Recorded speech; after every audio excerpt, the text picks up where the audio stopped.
In this video, I'm going to do something I don't normally do. Some predictions. You see, I rewatched Sonic the Hedgehog 2 recently, and what a great movie that is. And it got me thinking. It's been a while since I've talked about the Sonic Cinematic Universe.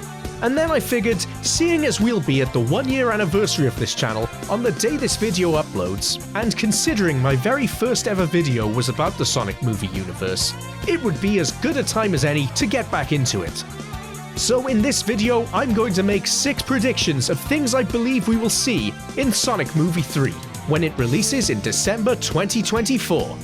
This isn't about the plot specifically, just elements I think writers Josh and Pat will include in the story.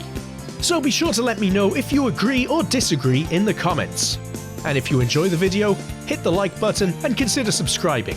And if you're watching this in December of 2024 after seeing the movie, maybe you'll be in awe at how spot on I was about everything. Or you'll just be laughing by how much I missed the mark. We'll see. At the time of recording, we have had little to no information on the third movie, but we can make an educated guess from the ending of Sonic Movie 2, spoilers, that it will at least in part focus on the events of Sonic Adventure 2, including the introduction of Shadow the Hedgehog, the Space Colony arc, and so on.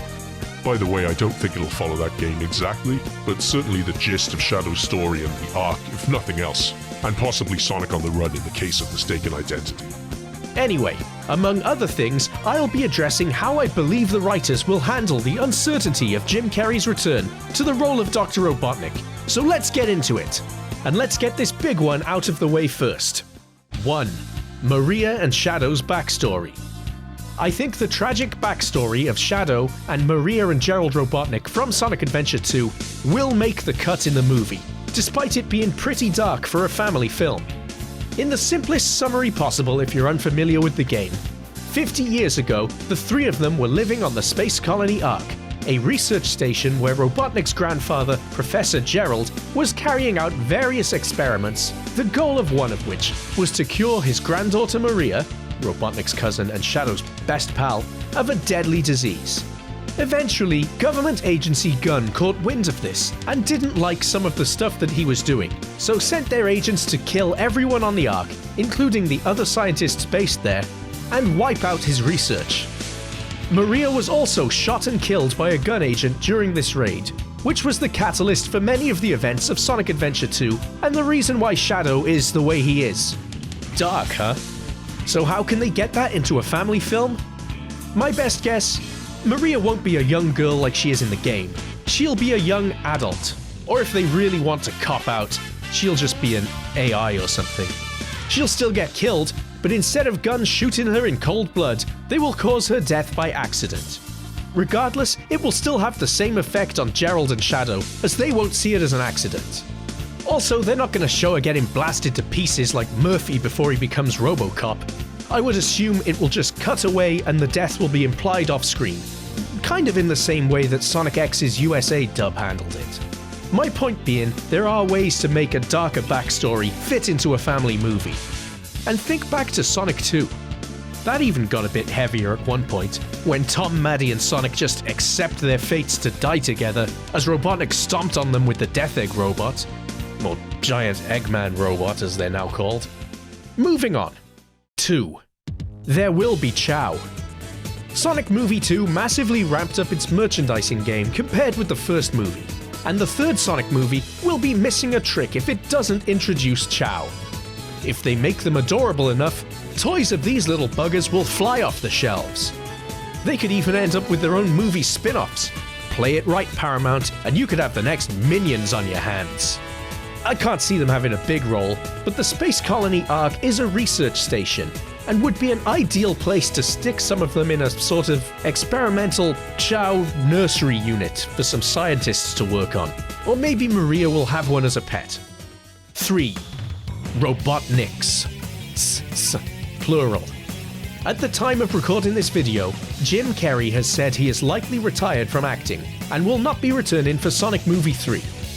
I'm not sure I believe him, but here's what I think the writers will do if he is out. They'll use Gerald Robotnik instead. He's Robotnik's grandfather. In the Sonic Adventure 2 video game, Gerald Robotnik is executed by a firing squad because of what he's been doing on the Ark. Family fun here. So he is long dead by the time the events of the game take place. But this doesn't have to be the case in the movie universe. He could have been locked away and frozen or put into stasis by Gunn instead of killed. He could then be thawed by Shadow and escape in the modern day to cause chaos.